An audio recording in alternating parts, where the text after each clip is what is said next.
बोलते जंगल का रहस्य। एक समय की बात है। राजस्थान के मध्य में रामगढ़ नाम का एक छोटा सा शहर था।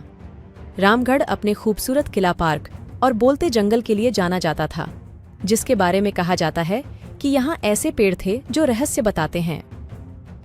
एक दिन 4 दोस्तों बानी, अपराजिता, यश, रोहन ने बोलते जंगल का पता लगाने का फैसला किया।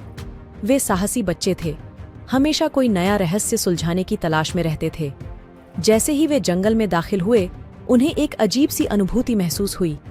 ऐसा लग रहा था कि पेड़ फुसफुसा रहे थे, लेकिन वे समझ नहीं पा रहे थे कि वे क्या कह रहे हैं। अचानक उन्हें एक बड़े के पेड़ के नीचे छिपा हुआ एक रहस्यमय बक्सा मिला। बक्सा बंद था और उस पर एक शिलालेख था, जिस पर लिखा था, केवल शुद्ध दिल वाला ही भीतर के रहस्यों को खोल सकता है। मित्र उत्सुक थे। उन्होंने बारी बारी से बक्सा खोलने का प्रयास करने का निर्णय लिया। केवल शुद्ध हृदय वाला ही बक्से के भीतर के रहस्यों को खोलकर जान सकता है, ये क्या है? सबसे पहले बानी ने कोशिश की। वह एक दयालु लड़की थी, हमेशा दूसरों की मदद करती थी, लेकिन बक्सा नहीं खुला। फिर अपनी बहादुरी के लिए मशहूर यश ने कोशिश की, फिर भी बक्सा बंद ही रहा।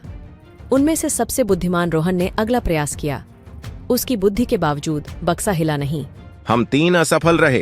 अपराजिता, अब तुम्हारी बारी है, तुम कोशिश करो। आखिरकार अपराजिता की बारी थी। अपराजिता एक शांत लड़की थी, जिसे अक्सर नजरअंदाज कर दिया जाता था क्योंकि वह चुपचाप रहती थी, लेकिन वह गंभीर और ईमानदार थी। जैसे ही उसने बॉक्स को छुआ, वह खुल गया और उसमें एक खूबसूरत सुनहरी चाबी दिखाई दी। देखो, यहाँ एक चाबी है। पेड़ अब जोर जोर से फुसफुसा रहे थे और दोस्तों को एहसास हुआ कि पेड़ कुछ कह रहे थे।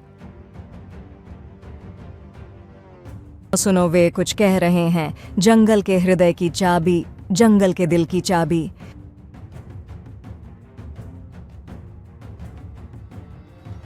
उन्होंने फुसफुसाहटों का पीछा किया, जो उन्हें एक पेड़ के तने में छिपे दरवाजे तक ले गया। अपराजिता ने चाबी डाली और दरवाजा खुल गया और चमकते जुगनुओं से भरा एक छिपा हुआ कक्ष सामने आ गया। जुगनू दोस्तों के चारों ओर घूमते हुए एक मंत्रमुग्ध कर देने वाला प्रकाश शो बना रहे थे।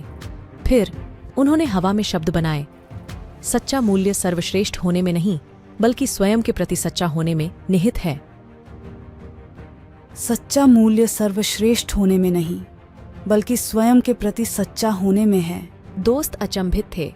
उन्हें एहसास हुआ कि जंगल ने उन्हें एक मूल्यवान सबक सिखाया है। उन्होंने जंगल को धन्यवाद दिया और सबक को हमेशा याद रखने का वादा किया।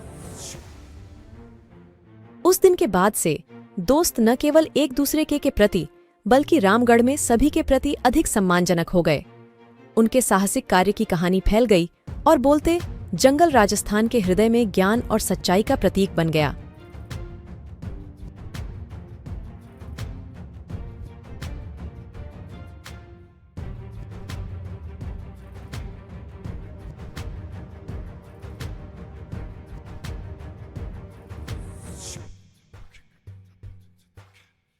Welcome to the world of stories. Like, share, and subscribe. Enjoy our stories.